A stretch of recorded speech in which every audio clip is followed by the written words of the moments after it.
Hello everyone, let me introduce myself. My name is Marcella. I'm from class 11-7. Here I will make a cappuccino.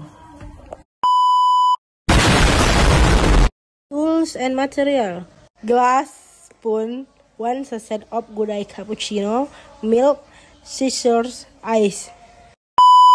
First step: cut the cappuccino powder and pour it into a glass. And add a little milk.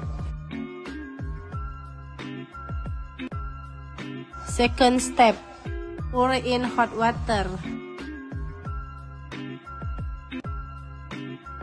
and stir. Third step: stir until dissolved and add ice cubes.